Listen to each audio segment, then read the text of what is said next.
क्या हुआ? गाड़ी में मौसीकी सुनने के कुछ आदाब होते हैं रूफी साहब। अच्छा जी, मसलन? मसलन गाड़ी में कोई अकेला सफर कर रहा हो, सफर लंबा हो या बोरियत हो रही हो। हाँ, ठीक कहा तुमने रूमी।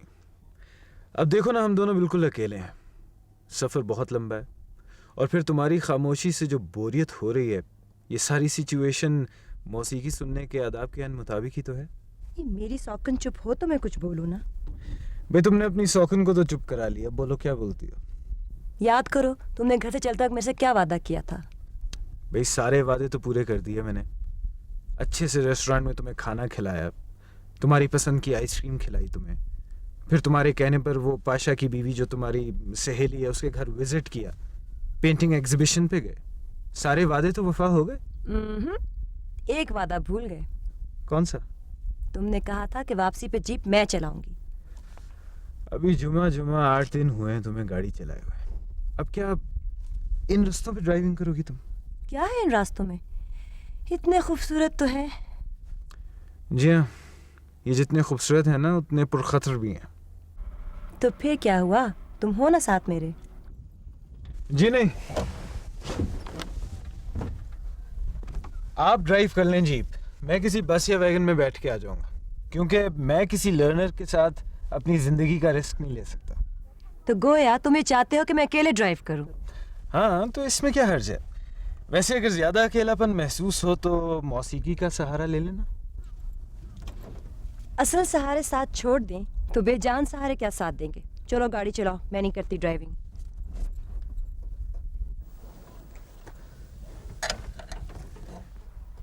क्यों, नाराज हो गई? जी नहीं, ये जानकर खुश हो गई हूँ कि अब तुम मेरी सौकन नहीं ला सकोगे। तुम्हारी सौकत? हाँ तो और क्या भाई, तुम बस या वैगन में सफर करते, मैं अकेले ड्राइव करती। इन पुरखतर रास्तों में कहीं मेरा एक्सीडेंट हो जाता तो तुम दूसरी शादी कर लेते मजे से। ला हौले वाला कुव्वत। अभी ड्रामा तो शुरू हुआ नहीं और तुमने अंजाम पहले से तैयार कर लिया। अच्छा चलो, ये लो चाबी, पकड़ो भी। अब तुम ड्राइव करोगी और मैं तुम्हारे साथ बैठ के सफर करूंगा, ठीक है? सच्ची? हाँ।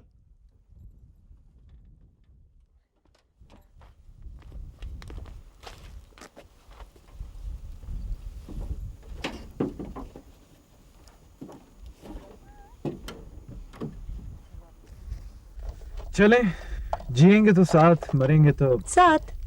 चलो यूं ही सही, जैसे तुम्हें मंजूर। या अल्लाह। अच्छा रूफी, कहा सुना माफ कर देना।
साहब जी, लाहौर आ गया।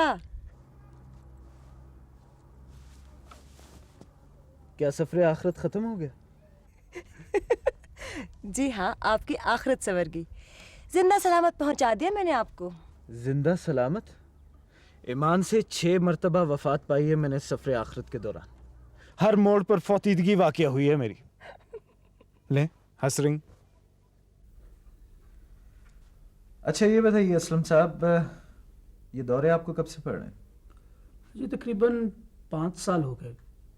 पहले तो साल में एक आध बार ऐसी कैफियत हो जाते थे, फिर हर माह ये दौरे पड़ने लगे। आपकी फैमिली में किसी और को भी इस किस्म के दौरे पड़ते हैं? सरकारी या प्राइवेट? जी, क्या मतलब? डॉक्टर साहब, मेरे वालिद साहब बहुत बड़े सरकारी ऑफिसर थे। उनको अपने सरकारी दौरों से इतनी फुर्सत ही नहीं मिलती थी कि वो हमसे पूछते, बच्चों कैसे हो, क्या कर रहे हो। बचपन में ही माँ भी मर गई। आपकी या आपके बच्चों की? जी मेरी। वैसे डॉक्टर साहब मैं भी शादीशुदा हूँ। कितनी बार? फिलहाल तो एक ही बार। वैसे डॉक्टर साहब, आपके ख्याल में ज़्यादा बार शादीशुदा होने से भी ये कैफियत हो जाती है? नहीं, एक शादी भी दिमागी अमराज पैदा करने के लिए काफ़ी होती है, कभी कभार। डॉक्टर साहब, मुझे तो आप भी कुछ ऐसे ही सिचुएशन के ढंगे हुए लगते हैं। नहीं, ऐसी फ़िलहाल तो कोई सिचुएशन पैदा नहीं हुई, लेकिन अगर मरीजों की सोबत में ज़्यादा देर रहा तो शायद। डॉक्टर साहब, आपकी महारत और शोहरत अपनी जगह पे, लेकिन आपने अपना दिमागी अमराज का क्लिनिक शहर से बाहर क्यों बनाया? ये बात मुझे समझ नहीं आई। ये मेरी एक ज़ाती वजह भी हो सकती है, मगर मैं समझता हूँ असलम साहब कि इतनी दूर क्लिनिक बनाने का मकसद ये है कि जो भी पेशेंट्स यहाँ आएँ उन्हें तन्हाई और सुकून भी मैसर हो। इससे वो बहुत जल्द रिकवर कर जाते। मगर गरीब आदमी की पहुंच से तो बाहर है ये जगह। मगर ये इस किस्म की बीमारियां लगती भी तो सिर्फ अमीर लोगों को हैं। क्यों? मेरे ख्याल में तो ये बीमारी अमीर गरीब की तमीज़ किए बगैर किसी को भी हो सकती। नहीं, आप ठीक कह रहे हैं, लेकिन मेरे ख्याल में गरीब आदमी तो बेचारा छोटी मोटी बीमारी में खर्च हो जाता है। डॉक्टर साहब, मैं इस कैफियत से छुटकारा पा लूँगा इंशाल्लाह।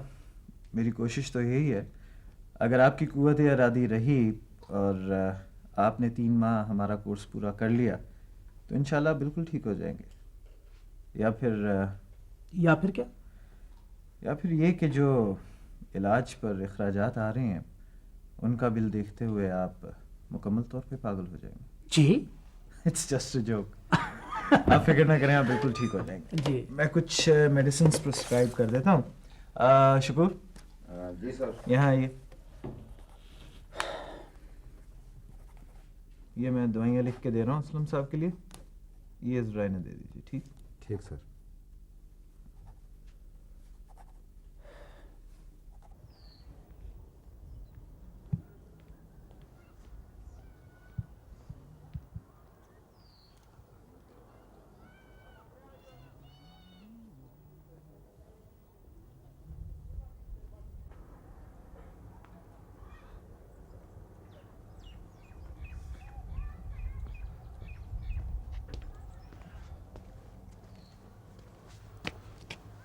अस्सलाम वालेकुम। वालेकुम अस्सलाम। किससे मिलना है साहब जी? इस वीराने में, इस हॉस्पिटल में किससे मिला जा सकता भाई? है जी? मेरा मतलब है यहाँ जो इतनी दूर से चल के आएगा वो डॉक्टर अब्दुल रऊफ के सिवा और किससे मिलेगा? आपने डॉक्टर साहब से मुलाकात का टाइम लिया है? इस वीराने में मुलाकात के लिए वक्त भी लिया जाता है। आप जरा मुंह खोलें। हैं कि मुंह खोलें। मतलब आ करें, आ। आप मरीज तो नहीं लगते। हूँ तो नहीं, लेकिन लगता हो जरूर जाऊंगा। क्या मतलब जी? मेरा मतलब है भाई, मैं लाहौर से आया हूँ, लाहौर से। अब तुम ये पूछोगे कि आप लाहौर में पागलखाना छोड़ के इतनी दूर यहाँ क्यों आ गए? अब ऐसी भी कोई बात नहीं जी, यहाँ पर बड़ी दूर दूर से लोग अपना इलाज कराने आते हैं। भाई तुम मुझे मरीज ही समझ लो, लेकिन मुझे डॉक्टर से तो मिलवा दो। नहीं जी नहीं, ठहरे आप, मैं अंदर से पता करके आता हूँ। कौन है चौकीदार? वो जी बीबी जी, एक मरीज आया जी और कह रहे जी कि मैं लाहौर से आया हूँ। ओहो, तो उन्हें अंदर लेके आओ। नहीं जी नहीं, वो डॉक्टर साहब ने मना किया हुआ है। अक्सर पागल लोग खतरनाक होते हैं जी। जी फरमाइए। जी फरमाना क्या है? मुझे डॉक्टर अब्दुल रऊफ से मिलना है। आप जी मैं मिसेस रऊफ हूँ। माशाल्लाह, तो आप हमारी भाभी हैं। आपकी तारीफ? अब मेरी तारीफ तो आपका डॉक्टर मियाँ ही करेगा मिलने के बाद। कहाँ है वो गधा? जी लगता है आप किसी गलत जगह पे आ गए। आपको तो किसी जंगल अस्पताल में जाना चाहिए था। माफ कीजिएगा, बेध्यानी में मुंह से सच निकल गया। रहीम, जी सरकार। कौन है भाई? यहाँ पागल के सिवा कौन आ सकता है जी? अरे वहीद, ये मैं क्या देख रहा हूँ? अपने लंगोटिए यार को अपनी बीवी और चौकीदार के हाथों जलील होता देख रहे हो। अबे गधे, तू आया कब?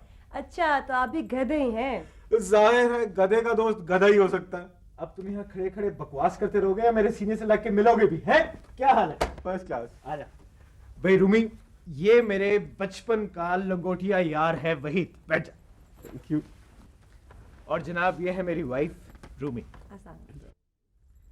यार तुम्हें देख के यकीन नहीं आ रहा कि तुम मुझे यहाँ भी आके मिल सकते हो। फिलहाल तो तुम्हारी बीवी और इस बंदूक वाले चौकीदार का लिहाज करते हुए मिल रहा हूँ। असल मुलाकात तो अलहदगी में होगी बच्चू। अच्छा ठीक है। भाई रहीम, जी सरकार। ये साहब का सामान उठाओ और कमरे में रख दो। बेहतर सर। रूफी, यार ये बंदूक वाला चौकीदार रखने की यहाँ पे क्या जरूरत है? जनाब, ताकि तुम्हारी जैसी आवारा चीजों को गोली मारी जा सके। इसकी तो जरूरत पेश नहीं आ सकती इस वीराने में। क्यों? इसलिए कि यहाँ पे कुछ लोग तो तुम्हारे इलाज से मर जाते होंगे और बाकी इस वीराने में दम घुटने से। ज्यादा बकवास करने की जरूरत नहीं। अल्लाह के फजल से यहाँ जो भी मरीज आया सेहतयाब होके गया। चलो, मैं तुम्हारा रिकॉर्ड खराब करूंगा। ऐसा करें, आप लोग बातें करें और मैं आप लोगों के लिए चाय लेके आती हूँ। थैंक यू भाभी। वही, तुम्हें देख के ऐसे लग रहा है जैसे जैसे मैं कोई ख्वाब देख रहा हूँ।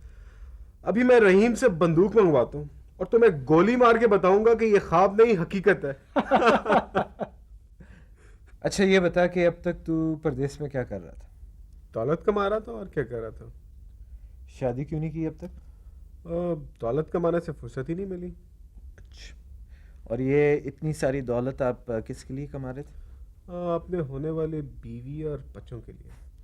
कोई पागल ही होगी जो तुझसे शादी करेगी। अबे उसी पागल को पाने के लिए ही तो तेरे इस पागल खाने में आया हूँ। हाँ, ये बिल्कुल ठीक किया। यहाँ आपका फ्यूचर बहुत ब्राइट है। रूफी, आप वहीद भाई के लिए चाय बनाएं और मैं इनके लिए कमरा खुलवाती हूँ। ठीक।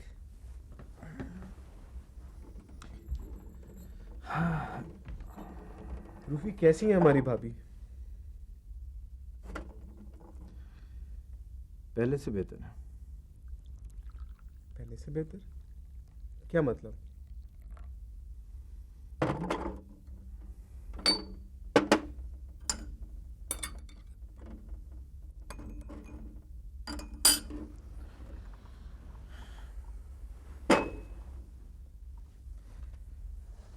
शायद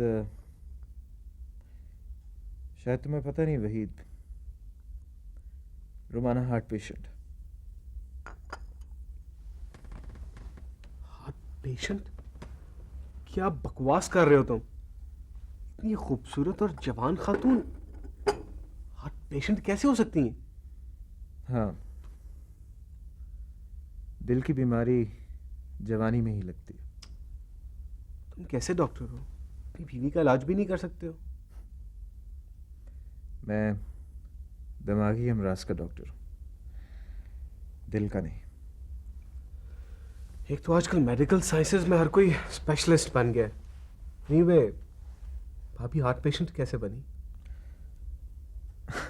अब क्या सारे सवाल इसी वक्त कर लेने? चलो मैं तुम्हें तुम्हारा कमरा दिखा दूँ। थक गए होगे, थोड़ी देर आराम कर लो। हाँ यार, थक तो मैं काफी गया हूँ, लेकिन कमरा किस तरफ है? कमरा जनाब अस्पताल के ऊपर वाली मंजिल में। क्या मतलब तू मुझे हॉस्पिटल में कमरा देगा?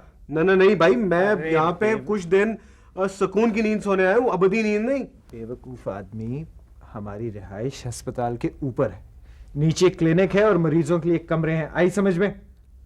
आ गई समझ। चलो। यार बुरे फंसे हम। चलो बच्चू, देख लूंगा तुम्हें भी।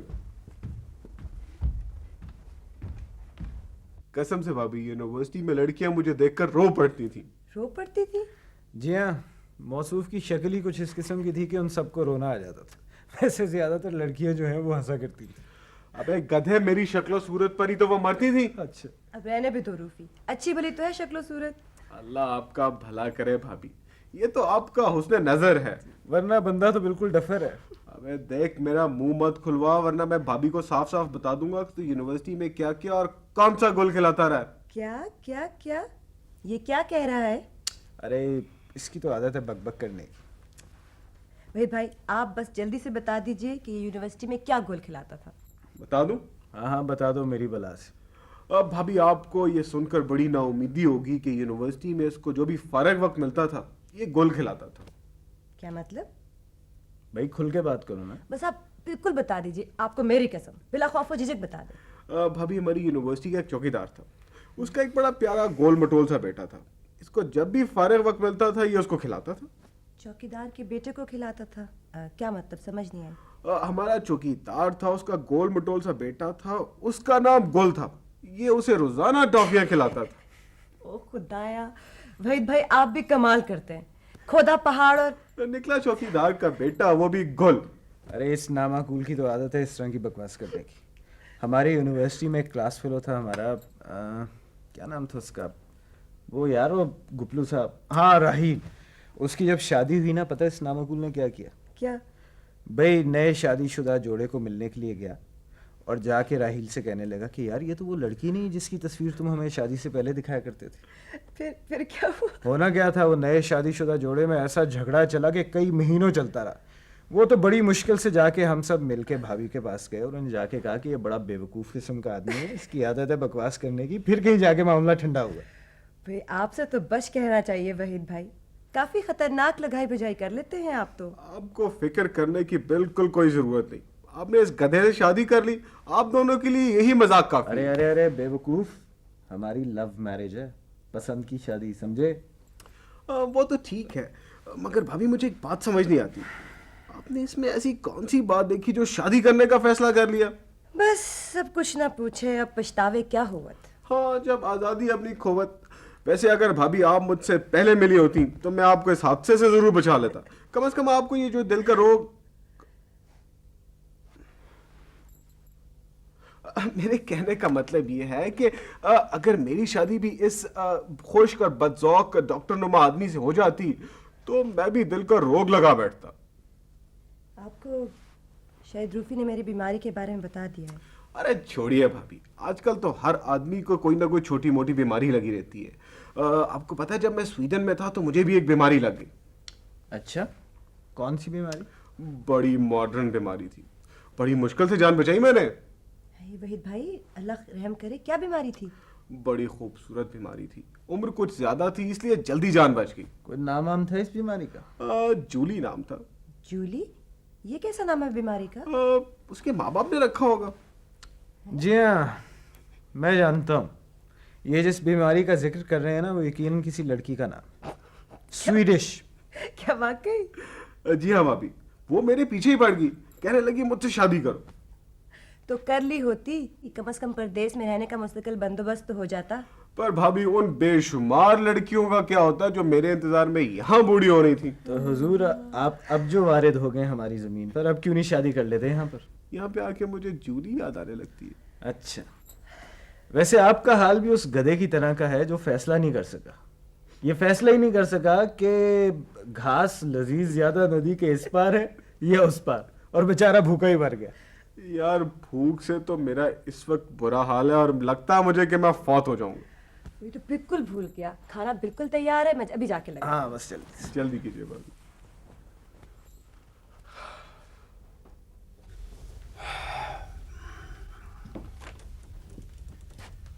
अच्छा, तो जनाब आप सोए नहीं अभी तक?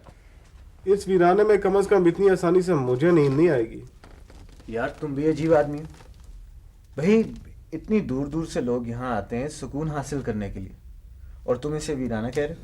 वो लोग जहनी मरीज होते हैं, अपना अपना इलाज करवाने आते हैं। मैं तो ये सोच सोच कर जहनी मरीज होता जा रहा हूँ कि सारा यूरोप छोड़कर मैं पता नहीं तुम्हारे पास क्यों आ गया हूँ। बेटे अब आ ही गए हो तो बर्दाश्त कर लो। वैसे तुम्हारे यहाँ आने से रुमाना कितनी खुश है। तुम शायद ठीक कहते हो वहीद, हम दोनों भी रफ्ता रफ्ता इस पुरसुकून माहौल का हिस्सा बनते जा रहे थे। ऐसे लगता था जैसे खामोशी और सन्नाटा हम दोनों में समाता जा रहा है। लेकिन तुम्हारे आने से एकदम तब्दीली सी आ गई। अबे ओ सन्नाटे, मैं तुम लोगों की यहाँ फिजा तब्दील करना नहीं बल्कि चलते जला तू अबे ये क्या है? बोलता क्यों नहीं? यार जन भूत चुड़ैलें तो नहीं होती। लगता है फिर दौरा पड़ गया। दौरा? क्या यार जन भूत दौरा भी करते हैं? बड़े दिनों बाद काजल की आवाज सुनाई। काजल? क्या यार चुड़ैलों के नाम भी होते हैं? अबे बेवकूफ आदमी, काजल किसी चुड़ैल का नाम नहीं है, एक जहनी मरीज है जिसका मेरे क्लिनिक में इलाज हो रहा है। या अल्लाह, मैं कहाँ के फंस गया हूँ? अच्छा चलो उठो, जरा चल के उसको देखते हैं। मेरे ख्याल से इसकी- मैं नहीं जाता यार, तुम जाओ। अरे नहीं खाएगी तुम्हें, इंसान है वो। चलो उठो। कसम से अगर मुझे पता होता ना। अच्छा ज्यादा बकवास करने की जरूरत नहीं, चलो जूते पहनो। यार चलो चलो।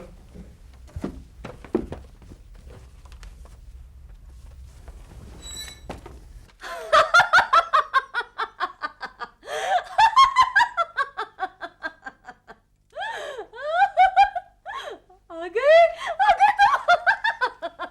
मैं जानती थी मेरी आवाज में चैन से नहीं बैठने देगी, मैं जानती थी। पर क्या करूं मैं, क्या करूं, कहाँ जाऊं मैं? पर क्यों जाऊं मैं? इतनी मुश्किल से तो पाया है मैंने तुम्हें। सिस्टर, इंजेक्शन तैयार करें, नींद की जरूरत है। नहीं, जाओ। कब तक तुम मुझे ये नींद के इंजेक्शन लगाकर सुलाते रहोगे?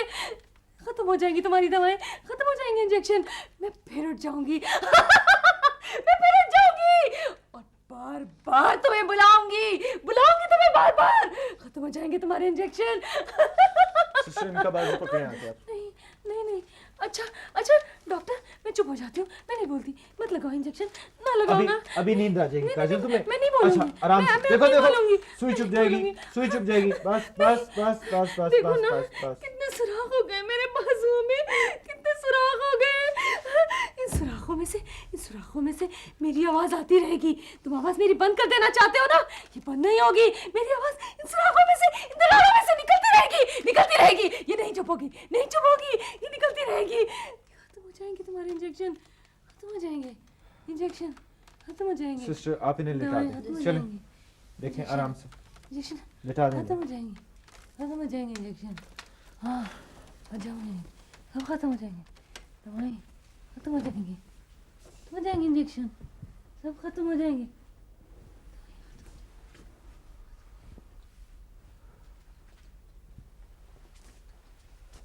सिस्टर, कब से हुई है इनकी हालत? 2 दिन से तो बिल्कुल नॉर्मल थी सर। अभी कुछ ही देर पहले मुझसे बातें कर रही थी, फिर अचानक चुप हो गई। क्या बातें कर रही थी? कोई ख़ास बात नहीं थी, अपने कॉलेज के ज़माने को याद कर रही थी। फिर उन्होंने उठकर एक किताब उठाई, इसमें से ये तस्वीर गिर पड़ी। दिखाई। ये जी सर, ये तो मेरी तस्वीर जी है। सर, ये आपकी तस्वीर है सर। तस्वीर को हाथ में पकड़कर खोई खोई नज़रों से ऐसे देखने लगी। फिर मुझसे कहा, सिस्टर ये आपके डॉक्टर रऊफ़ है ना, ये खुद ही दर्द है और खुद ही दवा भी। इसके बाद इसने चीखना चिल्लाना शुरू कर दिया सर। आपने टेम्परेचर लिया इनका? जी सर, नॉर्मल है।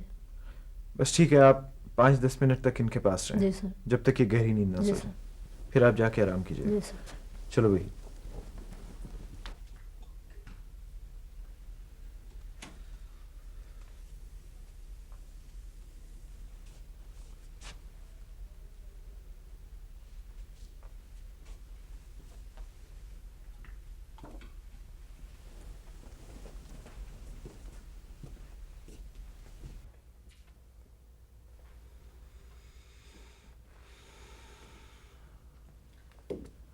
अस्सलाम वालेकुम वहीद अहमद खान साहब। वालेकुम अस्सलाम डॉक्टर अब्दुल रऊफ, माहिर नफ्सियात और दिमागी अमराज। अरे ये सुबह सुबह मेरे नाम की तख्ती लगाने की क्या जरूरत पड़ गई? जरूरत तो पड़ेगी अगर कुछ दिन और मैं यहाँ रुका। क्यों, क्या बात है? कोई डरावना ख्वाब देख लिया क्या? काश कि वो ख्वाब ही होता। यार बताओ चक्कर क्या है? कैसा चक्कर? ये रात वाला, ये इंजेक्शन, ये काजल, ये तुम्हारी तस्वीर। ये सब ड्रामा था। ड्रामा? अच्छा, बड़ी खौफनाक केस थी, full of action and suspense. अच्छा अब आप बकवास ना करें, नीचे नाश्ता तैयार है। वैसे भी रुमाना हमारा इंतज़ार कर रही होगी। और हाँ, वो उससे रात वाले वाक़े का जिक्र ना करना। अच्छा तो ये बात है, दाल में कुछ काला काला नजर आना शुरू हो ही गया है। तो आपको दाल खाने को किसने कहा है? चलो मैं तुम्हें गरम गरम अंडों का ऑमलेट खिलाता हूँ, और अंडे भी देसी मुर्गी के, ऐसी देसी मुर्गी जो तुम्हें सारी जिंदगी वहां परदेश में नहीं मिली। अबे वो डॉक्टर के बच्चे, मुझे टालने की कोशिश मत कर, सच सच बता कि माजरा क्या है। यार काजल एक जहनी मरीजा है, अब वो अगर कोई उल्टी सीधी बात करती है तो इसमें हैरान होने वाली कौन सी बात है?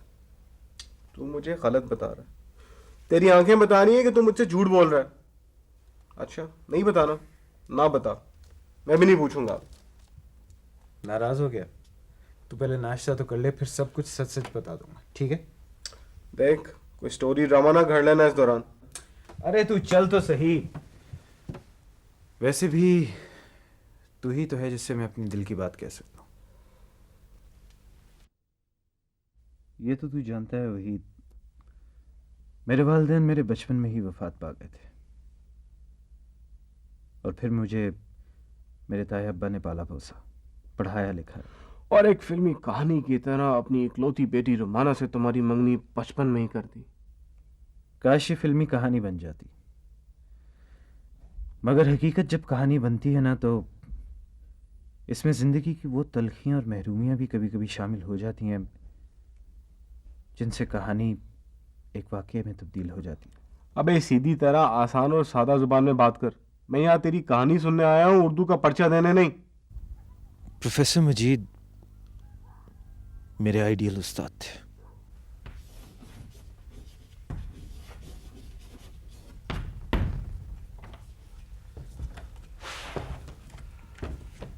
That's all for today, my dear children. Thank you.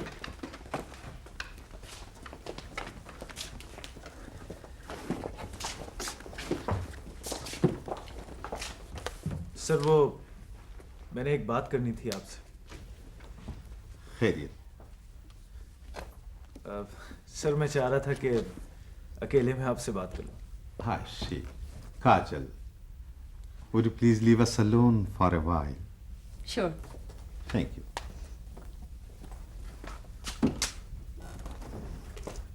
Yes, please. Come on. Sir दरअसल मुझे जी शर्म आ रही है जी आपसे बात करते हुए। उस्ताद से शर्माओगे तो घाटे में रहोगे, माय डियर सन। सर आपकी मोहब्बत और शफकत ही से तो शर्म आ रही। कुछ पूछोगे या तमहीदी बांधते रहोगे? मुझे अगली क्लास में जाना है रूफी। सर बस अब आप मुझे इजाजत दे दीजिए। क्या मतलब? क्या कहीं जाना चाहते हो?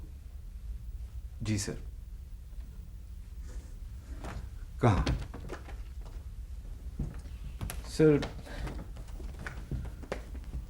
सर मैं अब आपका घर छोड़ना चाहता हूँ। घर छोड़ना चाहते हो? क्यों? सर लोग बातें बनाते हैं। लोग बातें बनाते हैं? कौन लोग बातें बनाते हैं बेटे? सर यही यूनिवर्सिटी वाले। सर मैं नहीं चाहता कि मेरी वजह से कोई आंच आए आपके नाम पर। तुम कहना क्या चाहते हो? सर आप एक जवान बेटी के बाप भी हैं। एक शफीक उस्ताद के अलावा आपने मुझ जैसे यतीम और बेसहारा इंसान को अपने घर में जगह दी,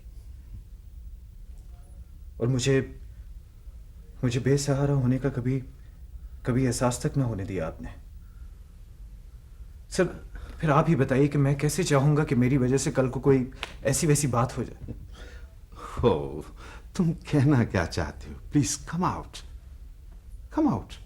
सर ये यूनिवर्सिटी वाले लोग जो सब मेरे इर्द गिर्द हैं, ये सोचते हैं जैसे आपने मुझे अपने घर में इसलिए रखा है कि कल को मैं आपका घर दामाद बन सकूं। नॉनसेंस। ये पस्त ज़हनियत लोगों की सोच है, घटिया सोच है।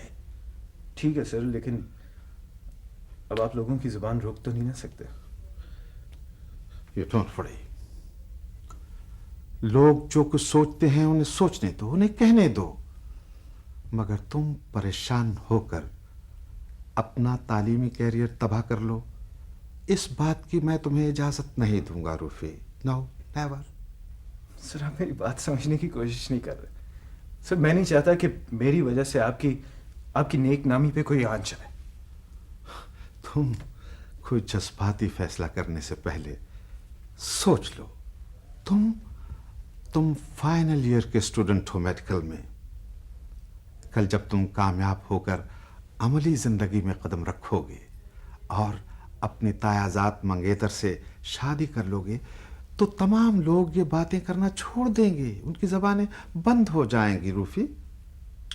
शायद सर, शायद ऐसा ना हो। क्या मतलब? क्या मतलब? सर काजल और मैं एक दूसरे को पसंद करते हैं सर, और हम शादी करना चाहते हैं। What you mean? What you mean? Yes sir, मैं अगर शादी करूंगा तो सिर्फ काजल से।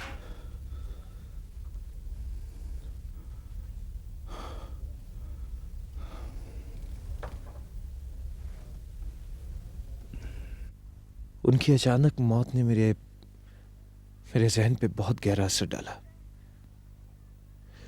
मैं हर वक्त उनकी बेटी के बारे में सोचता रहता था, जिसको वो अपने दिल की गहराइयों से चाहते थे। वो चाहते थे वहीद के उनकी बेटी पढ़ लिख कर डॉक्टर बने, लेकिन उनकी अचानक मौत से काजल डॉक्टर ना बन सकी, अपनी पढ़ाई जारी ना रख सकी वो, और उसने एक स्कूल में नौकरी कर ली। और इस दौरान तुम्हारी हमदर्दी मोहब्बत की शक्ल में शिद्दत इख्तियार कर गई। हाँ, ऐसा ही हुआ। यार तुमने मोहब्बत करने से पहले ये ना सोचा कि तुम्हारी मंगनी हो चुकी है तायाजाद से? हाँ, सोचा था। मेरे ताया जान की मोहब्बत, उनकी शफकत, उनके एहसानात हमेशा दीवार बनकर मेरे सामने खड़े हो गए। पर तू एहसान फरामोश निकला, दीवार फलांग गया होगा। हाँ हाँ वहीद,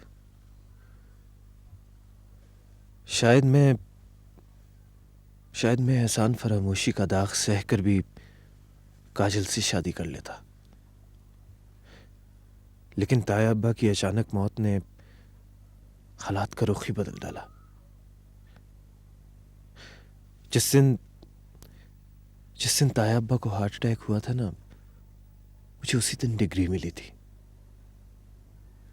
ताया अब्बा की ये भी ख्वाहिश थी कि मैं डॉक्टर बनकर उनके उस अधूरे ख्वाब को पूरा कर दिखाऊं जो तुम इस वक्त उस पहाड़ पर उस क्लिनिक की शक्ल में देख रहे हो। तुम्हारी इस फिल्मी कहानी में यार कुछ सस्पेंस, कोई क्लाइमेक्स नहीं है भाई। इससे पहले कि मैं बोर हो जाऊं, कुछ डालो इसमें। तुम्हें पता है वहीद, ताया अब्बा ये भी चाहते थे कि मैं डॉक्टर बनते ही उनकी बेटी रुमाना से शादी कर लूं, मगर जिंदगी ने उन्हें मोहलत न दी। वसीयत तो वो कर गए होंगे कि शादी कर लेना मेरी बेटी के साथ। जो वसीयत वो करके गए थे ना वहीद, उसमें उन्होंने अपनी सारी जायदाद का मुझे तनहा वारिस बना दिया था। और जानते हो उन्होंने अपनी वसीयत में और क्या लिखा था? उन्होंने लिखा था कि रऊफ की मंगनी गो मेरी बेटी रोमाना से तय हो चुकी है, लेकिन रऊफ जहां चाहे अपनी मर्जी से शादी कर सकता है। तो यार इसमें इतने बसूरने वाली कौन सी बात है? रोमाना भाभी से शादी तो तुमने अपनी मर्जी से ही की थी ना? हाँ, और निकाह भी मैंने। सर वो काजल बीबी को फिर दौरा पड़ गया, जल्दी चलें। तुम जाओ और उन्हें नींद का इंजेक्शन लगा दो।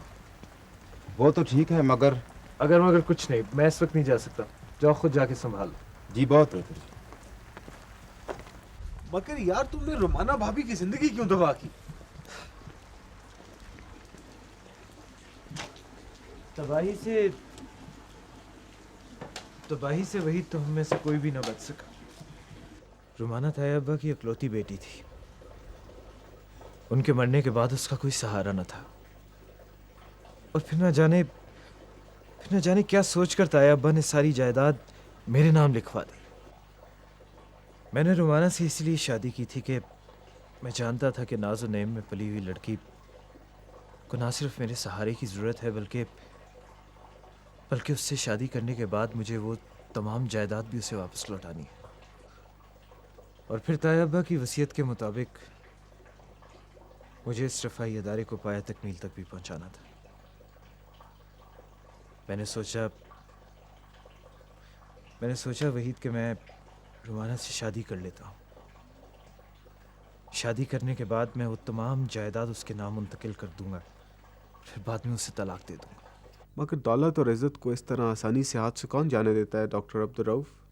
इतनी खूबसूरत पढ़ी लिखी और दौलतमंद बीवी को नज़रअंदाज कर देना तुम्हारे बस की बात न थी, है ना?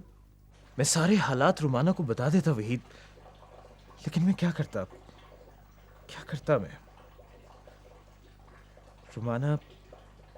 रुमाना दिल की मरीजा है। मैं ये सारी बातें उसे कैसे बता देता? और फिर उसने मुझे कभी कोई दुख भी तो नहीं दिया। मैं क्या करूं वहीद? मेरी समझ में नहीं आता कि मैं इस मुश्किल से अपने आप को कैसे निकालूं। ये सब कुछ तो तुम्हें पहले सोचना चाहिए था। उस वक्त हालात और थे वहीद। तुम समझने की कोशिश क्यों नहीं करते? मुझे तो ये समझ नहीं आ रहा कि इस खेल का अंजाम क्या होगा। मेरी आंखों के सामने जब रूमी भाभी का मासूम चेहरा आता है तो मेरे रोंगटे खड़े हो जाते हैं आने वाले वक्त की अजियत और कर्ब के असरात देखकर। मुझे देखो वहीद, मुझे देखो। मैं खुद इतने सालों से इस कर्ब में जिंदगी गुजार रहा हूं। मुझे समझ में नहीं आता वहीद कि मैं क्या करूं। तुम्हें कैसे यकीन दिलाऊं कि जब मैं काजल को इस हालत में देखता हूं तो मेरा दिल फटने लगता है। मेरा दिल चाहता है कि मैं किसी पहाड़ी से छलांग लगाकर खुदकुशी कर लूं। तुम्हारे जान देने से ये मसला हल नहीं होगा मेरे दोस्त। तुम ही बताओ वहीद, मैं क्या करूं? मैंने तुम्हें यहां इसलिए बुलाया था कि मैं तुम्हें अपने दिल का हाल बता सकूं। मैं जानता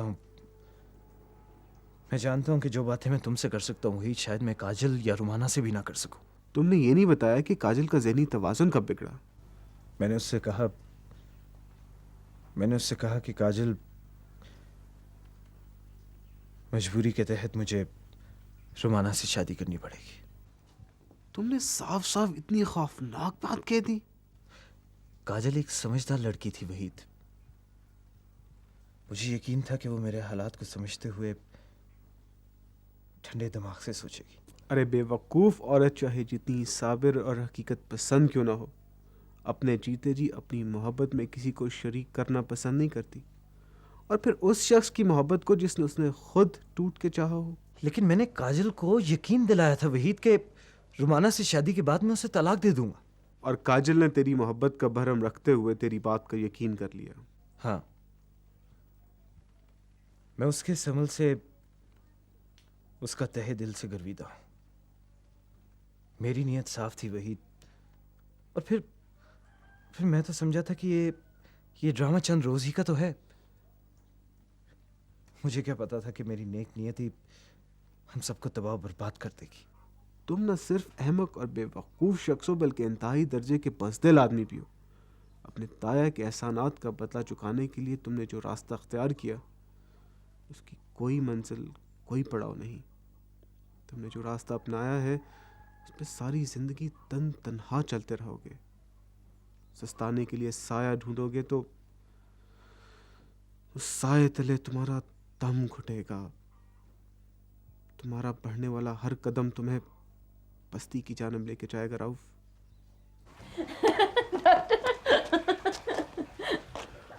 इसे यहाँ क्यों लेके आई हैं आप सिस्टर? सर ये बहुत ज़िद कर रही थी कि डॉक्टर साहब के पास जाना है। मैडम रुमाना ने बताया आप यहाँ हैं तो मेरे मना करने के बावजूद ये यहाँ आ गई। ठीक है, आप जाएं, हम इसे संभाल लेंगे। सर मेरी ज़रूरत पड़े तो आप आवाज़ दे लीजिए। ठीक। क्या बात है काजल? बातें तो बहुत सी हैं रूफी। ये कौन है रूफी? ये मेरा दोस्त है वहीद, कुछ दिनों के लिए रहने के लिए आया मेरे पास। तुम्हारे पास? तुम्हारे पास?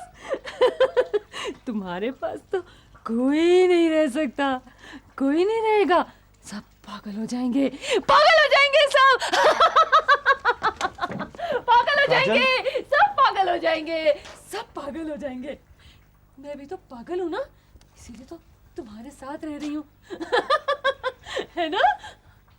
ये भी पागल हो जाएगा, सब दवाएं खत्म हो जाएंगी, सारे इंजेक्शन खाली हो जाएंगे। काजल, मेरा दोस्त बहुत दूर से आया है, अगर तुम इसी तरह की बातें करती रहोगी तो वो सचमुच पागल हो जाएगा। दूर से आया है? तुम दूर से आए हो?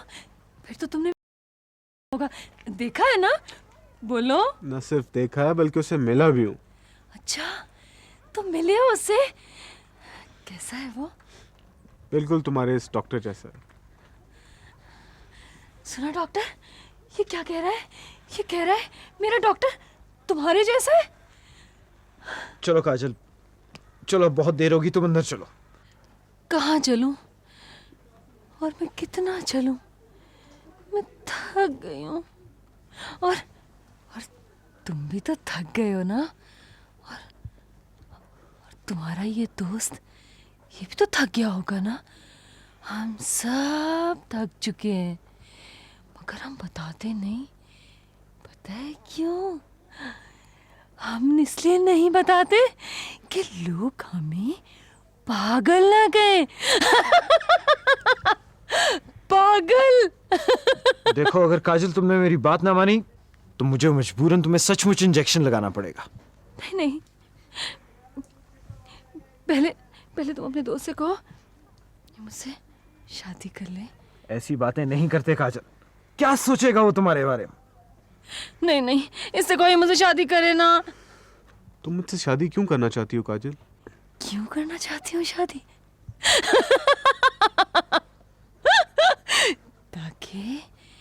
ताकि तुम भी मुझे छोड़कर चले जाओ और मैं पागल हो जाऊं। अच्छा होता है ना पागल होना? सिस्टर! डॉक्टर, अच्छा होता है ना? सिस्टर! अच्छा बाबा, मैं चलती हूँ मैं। उनसे मत बुलाओ। क्यों बुला रहे हो उसे? मैं चलती हूँ, जा रही हूँ ना मैं जा रही हूँ। जा रही हूँ मैं।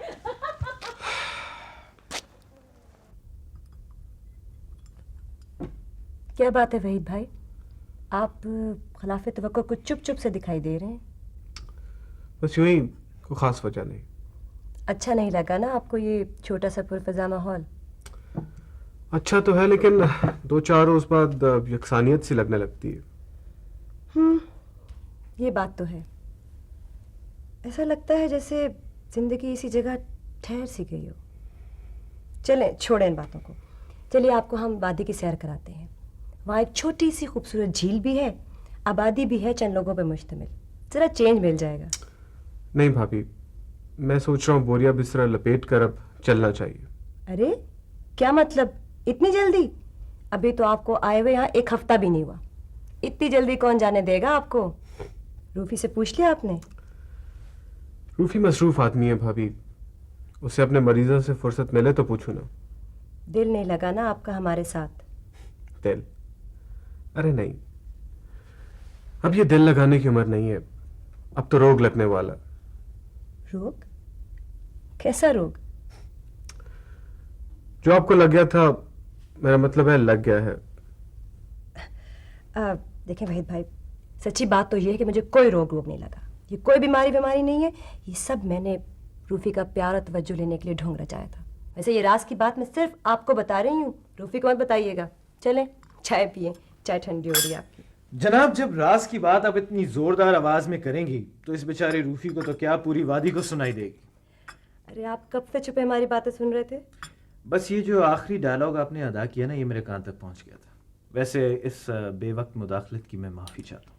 चले, माफ किया। चाय पियेंगे आप? नहीं, मैं ज़रा नीचे वादी तक जा रहा हूँ। वादी में? वो क्यों? वो है ना चौकीदार हमारा, उसका बेटा बीमार हो चुका है। बड़ा जिद कर रहा था कि मैं जाके ज़रा देख लूँ।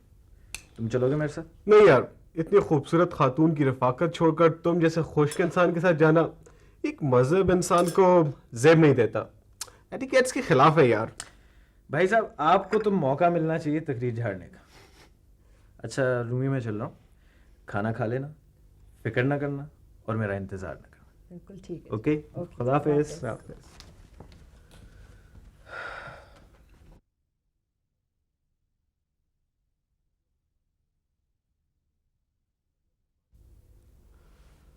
भाभी आपसे एक बात पूछूं?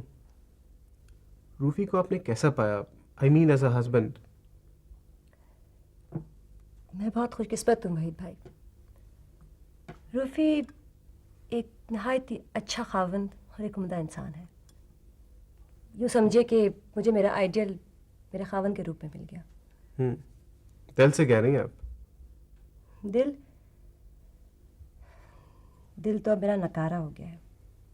इसका क्या भरोसा, जाने कब बदल जाए। क्या मतलब? मतलब ये कि अब हम 20वीं सदी में रहते हैं और दिल का बदल जाना साइंस का एक आम सा करिश्मा बन के रह गया है। लगता है आपके दिल पे काफी गहरी चोट लगी है। अल्लाह वहीद भाई, बातों में आपको कोई नहीं हरा सकता। इसका मतलब है आप सब कुछ जानती हैं।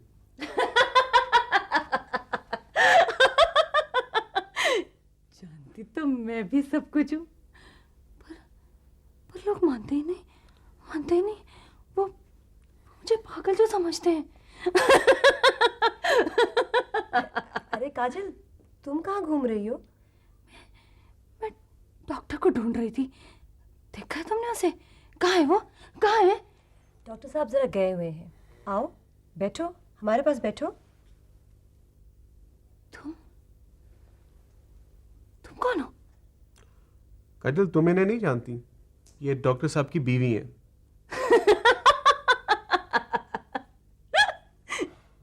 जानती तो मैं हूँ, पर लोग मानते ही नहीं मेरी बात। आओ काजल बैठो, हमारे पास बैठो। यहाँ चाय पियोगी? चाय? चाय? पागल तो चाय नहीं पीते। पागल तो सिर्फ दवाई पीते हैं, है ना? तुम्हें किसने कहा तुम पागल हो? सारे पागल कहते हैं, पर तुम्हें तो मालूम है ना, तुम तो जानते हो ना, मैं पागल नहीं हूँ ना मैं। हाँ, तुम बिल्कुल पागल नहीं हो, बल्कि तुम बहुत अच्छी सी लड़की हो। अच्छा, पर फिर मुझे डॉक्टर घर क्यों नहीं जाने देता? घर? तुम्हारा घर भी है? घर? हाँ, था तो खो गया कहीं। शायद पागल हो गया मामी पागल हो गया मेरी तरह। अब उसके भी इंजेक्शन लगेगा, बड़ा मजा आएगा। अच्छा काजल, अपना हाथ लाओ, मैं तुम्हारी किस्मत की लकीर देखूंगा। हाथ? नहीं, मैं नहीं दिखाऊंगी हाथ। आप हाथ भी देखते हैं वहीद भाई? नहीं भाभी, मैं तो इसके दिल को बहलाने के लिए कह रहा था। अच्छा हाथ दिखाओ ना। नहीं, देखो फिर मैं तुम्हें काजल नहीं पागल कहूंगा। नहीं, मुझे पागल नहीं कहना मुझे पागल। लो देखो, हाथ देखो। वाह भाई, बड़ी लंबी उम्र की लकीर है तुम्हारी। सारी की सारी लकीर पागल होगी। शादी की लकीर है, देखो। हाँ, शादी की लकीर बड़ी फेवरेट होती है खवातीन की।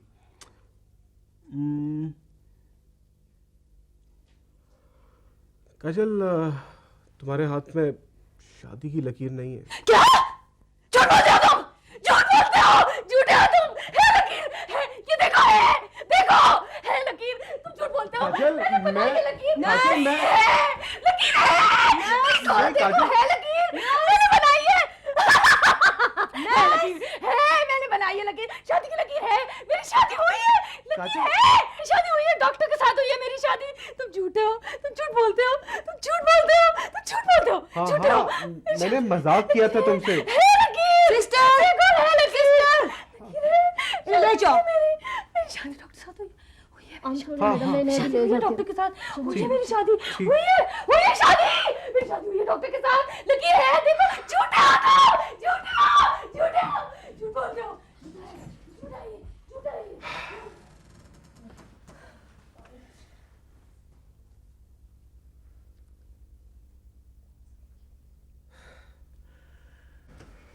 मैडम, मैडम, वो काजल ने छुरी से अपना हाथ जख्मी कर लिया है, उसके हाथ से खून बह रहा है। Oh my God!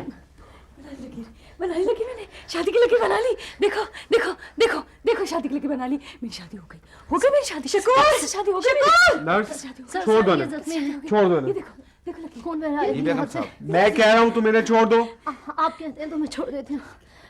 इनकी हालत बहुत खराब हो रही है, डॉक्टर साहब नाराज होंगे। तुम चलो अंदर जाके इंजेक्शन लगाने की तैयारी करो, चलो।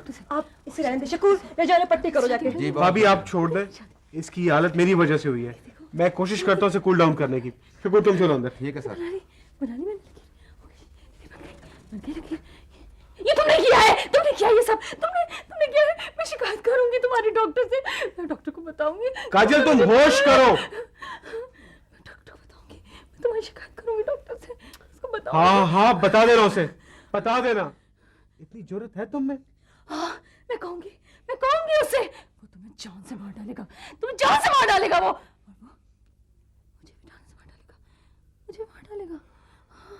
उसने क्या कसर छोड़ी है अब तुम्हें जान से मार डालने की? क्या क्या कह रहे हो तुम? लगता है वहीद भाई, इसने आपके दिमाग को भी परेशान कर दिया है। भाभी कम से कम आप तो होश करें। क्या क्या हो गया वहीद भाई आपको? ये भी पागल हो गया है। सब पागल हो गए मेरी तरह, सब पागल हो गए मेरी तरह। सारी दवाएं खत्म हो गई, सारे इंजेक्शन खत्म हो गए। क्या हुआ चौकीदार? बेगम साहबा गजब हो गया। क्या हुआ है? वो डॉक्टर साहब की जीप उलट गई जी, नीचे खाई में गिर गई। ये तुम क्या कह रहे हो? खुदा के लिए मेरे साथ चलो। चलो मेरे साथ। Oh my God!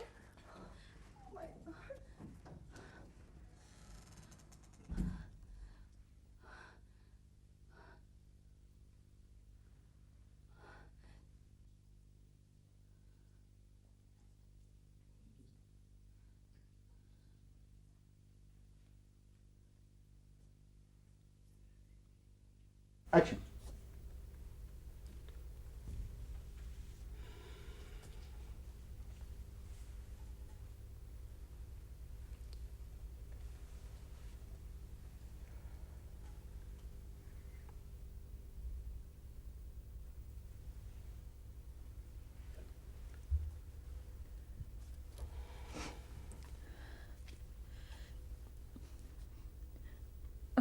कैसी तबीयत है मेरे रूफी की?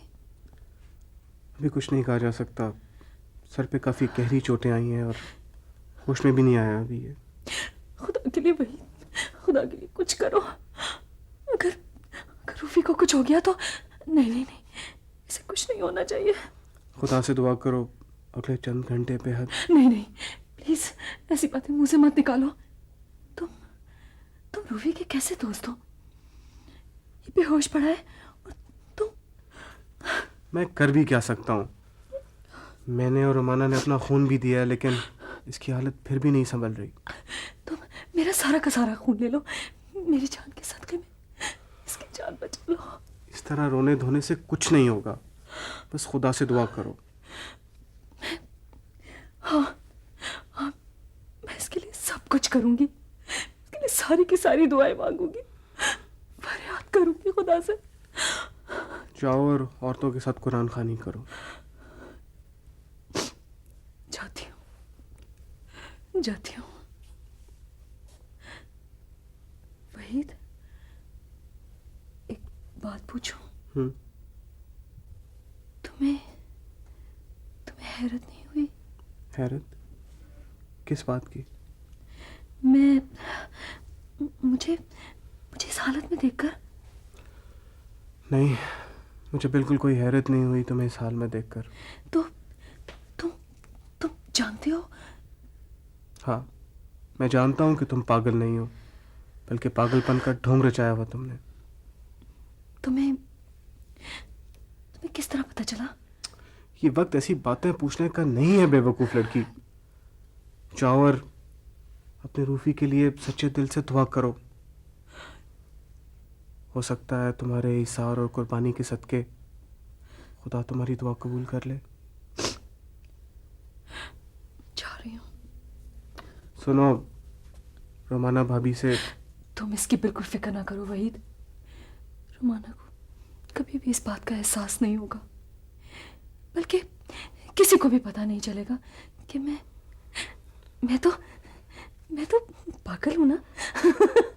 मैं तो पागल हूं ना, पागल हूं मैं पागल हूं। मेरी बात कौन मानेगा? मैं तो पागल हूं। पागल हूं मैं। मगर खुदा के लिए मेरी रूफी को बचा लो। खुदा के लिए बचा लो मेरी रूफी को। किसी तरह बचा लो इसे। मेरी रूफी को बचा लो, बचा लो।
मेरा दोस्त डॉक्टर अब्दुल रऊफ इस हादसे से जांबर ना हो सका।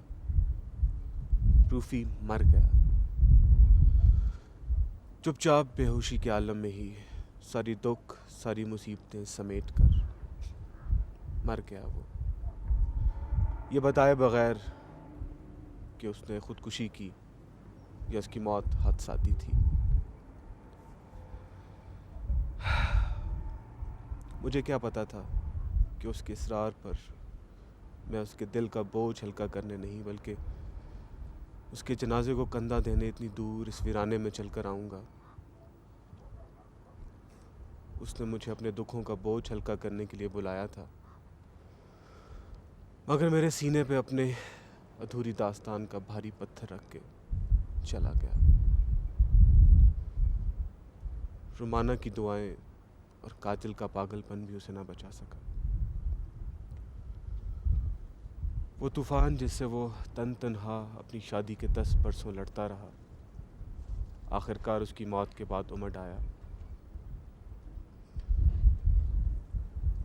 रुमाना की बीमारी के पेश नज़र उसने सारी ज़िंदगी उसे कोई ठेस न पहुंचने दी, मगर उसे इतना बड़ा दुख दे गया कि वो भी ज़िंदा न रह सकी। और रूफी की मौत के चंद हफ्तों बाद ही उस पर दिल का जानलेवा दौरा पड़ा। रुमाना भी मर गई और काजल, जिसने रूफी की खातिर पागलपन का स्वांग भरा, उस वादी में जहां उसके बेहंगम कहके खोखली हंसी और बेरब्त बातें गूंजा करती थीं, अब मौत की सी खामोशी है काजल ने रूफ़ी की खातिर पागलपन का ढोंग रचाया और उसकी मौत के बाद वो सचमुच पागल हो गई। काजल अब भी ज़िंदा है और उस वादी में दफन मेरे दोस्त रूफ़ी और उसकी बीवी रोमाना की कब्रों पर रोज़ाना जंगल से फूल तोड़कर बिखेरती है। काजल सचमुच पागल है या उसने अब भी रूफ़ी की खातिर उसका भरम रखे हुए है? ये बात शायद अब कोई भी ना बता सके, क्योंकि काजल पागल तो है मगर बोलती नहीं। मैं रूफ़ी की मौत के बाद जब स्वीडन पहुंचा तो मुझे एक ख़त मिला। उस पर डाक की पुरानी मोहर लगी हुई थी और वो ख़त रोमाना भाभी का था। वहीद भाई, आप जब वापस पहुंचेंगे तो आपको मेरा ये ख़त मिलेगा। शायद आपको मेरा ये ख़त पाकर कुछ अजीब सा लगे, मगर आप रूफ़ी के इतने अजीज़ दोस्त हैं कि आप उसकी खातिर मेरी इस हरकत को दरगुजर कर देंगे। एक बोझ था मेरे दिल पे जिसे हल्का करना चाहती हूँ। शायद आप मेरे दर्द को समझ सकें। आपने बचपन में स्कूल का वो कायदा ज़रूर पढ़ा होगा जिसके शुरू में अलिफ अनार, बे बकरी और पे पंखा की तस्वीर बनी होती है। मेरी, रूफ़ी और काजल की ज़िंदगी भी इन्हीं बेतरतीब और बेरब्त हरूफ और तस्वीर की तरह है। अनार, बकरी और पंखा, कोई रब्त नहीं इन तीनों में, मगर तीनों एक ही कायदे में बंद हैं। तीनों का आपस में कोई मेल नहीं, पर तीनों एक ही कायदे, एक कानून में बंद हैं। हम तीनों की ज़िंदगी भी इन बेजान मगर एक जगह रहने पर पाबंद तस्वीर की तरह बीत रही है। आप हैरान ना हो, मैं काजल के बारे में इतना ही जानती हूँ जितना कि शायद आप और रूफ़ी। जब हमारी शादी हुई तो रूफ़ी लाख छुपाने के बावजूद अपनी उदासी, डिप्रेशन और जहनी कशमकश को ना छुपा सका। अगर मुझे इस बात का पहले इल्म हो जाता कि काजल रूफ़ी की बीवी है तो मैं रूफ़ी से कभी शादी ना करती। जब हम शादी के बाद पहाड़ पर अपने क्लिनिक वाले बंगले में हनीमून मनाने आए तो रूफ़ी ने एक रात अपने बहुत पुराने कागजात को जलाया, तो उनमें से एक अध जला ख़त मुझे मिला जो उसने काजल को लिखा था। इस ख़त में उसने काजल से मेरी बीमारी और अपनी बेबसी और अपने ताया अब्बू के एहसानात का जिक्र किया था। और जब मुझे पता चला कि रूफ़ी काजल से निकाह कर चुका है तो मेरे पैरों तले से ज़मीन निकल गई। कुछ दिनों बाद मैं शहर वापस आई तो मैंने काजल का पता ढूंढ निकाला, काजल से मिली। वहीद भाई, मुझे वो वक्त याद आ रहा है जब मैंने काजल को पहली दफ़ा देखा। वो मुझसे ज़्यादा हसीन और प्यारी है। फिर रूफ़ी ने ये जुल्म क्यों किया? काजल को दूसरी बार मैंने उस वक्त देखा जब रूफ़ी उसे अपने साथ पहाड़ वाले क्लिनिक में लाया। रूफ़ी ने बताया कि काजल उसकी दूर दराज के रिश्तेदार है और दुनिया में उसका कोई नहीं, और ये कि काजल का ज़हनी तवाज़ुन दुरुस्त नहीं, इसलिए मैं उसका इलाज करने उसे अपने साथ लाया हूँ। मेरा दिल ज़िंदगी से उठ गया। मैंने रूफ़ी से चोरी छुपे नींदावर गोलियाँ खाना शुरू कर दी, लेकिन रूफ़ी से शदीद मोहब्बत मुझे हर दफ़ा खुद गर्ज बना देती थी। मैं ये चाहते हुए भी कि रूफ़ी और काजल के रास्ते से हट जाऊँ, यूं ही ज़िंदा रही। इतने दिनों के बाद आपके आने से हमारे घर में कह कह गूंज रही हैं। ज़िंदगी एक बार फिर जीने का पैगाम दे रही है, पर इस आवाज़ में मुझे काजल की हंसी और उसकी सिसकियाँ भी साफ सुनाई दे रही हैं। मैं क्या करूं? कहाँ चली जाऊं? किससे अपने दिल की बात करूं? आपका बहुत सा वक्त बर्बाद किया मैंने। आप भी क्या सोच रहे होंगे? इस वक्त मैं अपने कमरे की खिड़की से आप और रूफ़ी को हंसते हुए बारिश में आते हुए देख रही हूँ। खुदा आपको और मेरे रूफ़ी को यूं ही हंसता मुस्कुराता रखे। आपको ये चंद सतूर लिख के मैंने अपने दिल का बोझ हल्का कर लिया। मेरा ये ख़त पढ़कर इसे ज़ाया कर दीजिएगा। वसलाम, आपकी भाभी रूमी।